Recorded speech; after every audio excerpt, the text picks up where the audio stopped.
My dear countrymen, this letter is intended more particularly for such of you whose employments in life may have prevented your attending to the consideration of some points that are of great and public importance. For many such persons there must be even in these colonies, where the inhabitants in general are more intelligent than any other people whatever, as has been remarked by strangers, and it seems with reason. Some of you, perhaps, filled as I know your breasts are, with loyalty to our most excellent Prince, and with love to our dear mother country, may feel yourselves inclined by the affections of your hearts to approve every action of those whom you so much venerate and esteem. A prejudice thus flowing from goodness of disposition is amiable indeed. I wish it could be indulged without danger. Did I think this possible, the error should have been adopted and not opposed by me. But in truth, all men are subject to the frailties of nature, and therefore whatever regard we entertain for the persons of those who govern us, we should always remember that their conduct as rulers may be influenced by human infirmities. When any laws injurious to these colonies are passed, we cannot suppose that any injury was intended us by His Majesty or the Lords. For the assent of the Crown and peers to laws seems, as far as I am able to judge, to have been vested in them more for their own security than for any other purpose. On the other hand, it is the particular business of the people to inquire and discover what regulations are useful for themselves, and to digest and present them in the form of bills to the other orders to have them enacted into laws. Where these laws are to bind themselves, it may be expected that the House of Commons will very carefully consider them.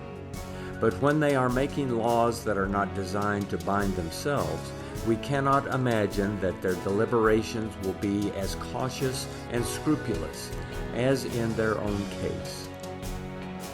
I am told that there is a wonderful address frequently used in carrying points in the House of Commons by persons experienced in these affairs, that opportunities are watched, and sometimes votes are passed that if all the members had been present would have been rejected by a great majority.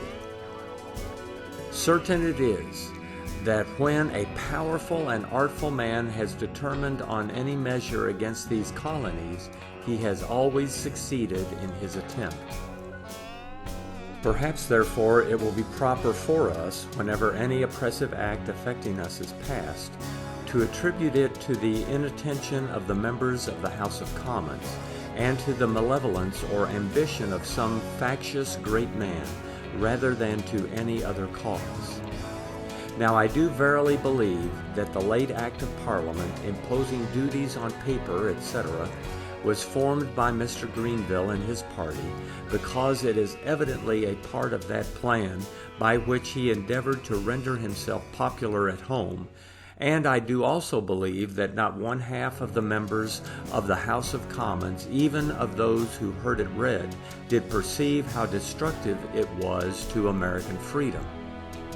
For this reason, as it is usual in Great Britain to consider the King's speech as the speech of the ministry, it may be right here to consider this act as the act of a party. Perhaps I should speak more properly, if I was to use another term. There are two ways of laying taxes. One is by imposing a certain sum on particular kinds of property to be paid by the user or consumer, or by rating the person at a certain sum. The other is by imposing a certain sum on particular kinds of property to be paid by the seller. When a man pays the first sort of tax, he knows with certainty that he pays so much money for a tax. The consideration for which he pays it is remote, and it may be does not occur to him. he is sensible too that he is commanded and obliged to pay it as a tax, and therefore people are apt to be displeased with this sort of tax. The other sort of tax is submitted to in a very different manner. The purchaser of any article very seldom reflects that the seller raises his price so as to indemnify himself for the tax he has paid. He knows that the prices of things are continually fluctuating, and if he thinks about the tax, he thinks at the same time, in all probability, that he might have paid as much if the article he buys has not been taxed. He gets something visible and agreeable for his money, and tax and price are so confounded together that he cannot separate or does not choose to take the trouble of separating them. This mode of taxation, therefore, is the mode suited to arbitrary and oppressive governments. The love of liberty is so natural to the human heart that unfeeling tyrants think themselves obliged to accommodate their schemes as much as they can to the appearance of justice and reason, and to deceive those whom they resolve to destroy or oppress by presenting to them a miserable picture of freedom, when the inestimable original is lost. This policy did not escape the cruel and rapacious Nero. That monster, apprehensive that his crimes might endanger his authority and life, thought proper to do some popular acts to secure the obedience of his subjects. Among other things, says Tacitus, he remitted the 25th part of the price on the sale of slaves, but rather in show than reality, for the seller being ordered to pay it, it became part of the price to the buyer. This is the reflection of the judicious historian, but the deluded people gave their infamous emperor full credit for his false generosity. Other nations have been treated in the same manner the Romans were. The honest, industrious Germans, who are settled in different parts of this continent, can inform us that it was this sort of tax that drove them from their native land to our woods. At that time, the seats of perfect and undisturbed freedom.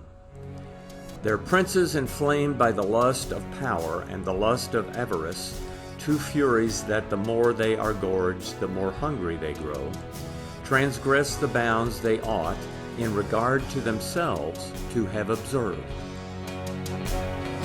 To keep up the deception in the minds of subjects, there must be, says a very learned author, some proportion between the impost and the value of the commodity. Wherefore there ought not to be an excessive duty upon merchandises of little value. There are countries in which the duty exceeds 17 or 18 times the value of the commodity. In this case, the prince removes the illusion. His subjects plainly see they are dealt with in an unreasonable manner, which renders them most exquisitely sensible of their slavish situation.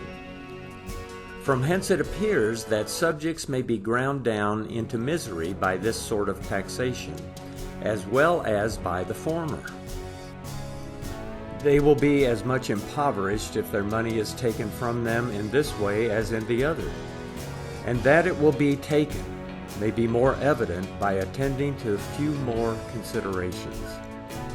The merchant or importer who pays the duty at first will not consent to be so much money out of pocket. He therefore proportionably raises the price of his goods. It may then be said to be a contest between him and the person offering to buy, who shall lose the duty. This must be decided by the nature of the commodities and the purchaser's demand for them. If they are mere luxuries, he is at liberty to do as he pleases, and if he buys, he does it voluntarily. But if they are absolute necessaries or conveniences which use and custom have made requisite for the comfort of life, and which he is not permitted by the power imposing the duty to get elsewhere, there the seller has a plain advantage, and the buyer must pay the duty. In fact, the seller is nothing less than a collector of the tax for the power that imposed it. If these duties then are extended to the necessaries and conveniences of life in general, and enormously increased, the people must at length become indeed most exquisitely sensible of their slavish situation. Their happiness therefore entirely depends on the moderation of those who have authority to impose the duties. I shall now apply these observations to the late Act of Parliament. Certain duties are thereby imposed on paper and glass, imported into these colonies. By the laws of Great Britain, we are prohibited to get these articles from any other part of the world. We cannot at present, nor for any years to come, though we should apply ourselves to these manufactures with the utmost industry, make enough ourselves for our own use. That paper and glass are not only convenient, but absolutely necessary for us, I imagine very few will contend. Some perhaps who think mankind grew wicked and luxurious as soon as they found out another way of communicating their sentiments than by speech, and another way of dwelling than in caves, may advance so whimsical an opinion. But I presume nobody will take the unnecessary trouble of refuting them. From these remarks I think it evident that we must use paper and glass, that what we use must be British, and that we must pay the duties imposed, unless those who sell these articles are so generous as to make us presents of the duties they pay. Some persons may think this act of no consequence because the duties are so small. A fatal error. That is the very circumstance most alarming to me. For I am convinced that the authors of this law would never have obtained an act to raise so trifling a sum as it must do, had they not intended by it to establish a precedent for future use. To console ourselves with the smallness of the duties is to walk deliberately into the snare that is set for us, praising the neatness of the workmanship. Suppose the duties imposed by the late act could be paid by these distressed colonies with the utmost ease, and that the purposes to which they are to be applied were the most reasonable and equitable that can be conceived, the contrary of which I hope to demonstrate before these letters are concluded. Yet even in such a supposed case, these colonies ought to regard the act with abhorrence. For who are a free people?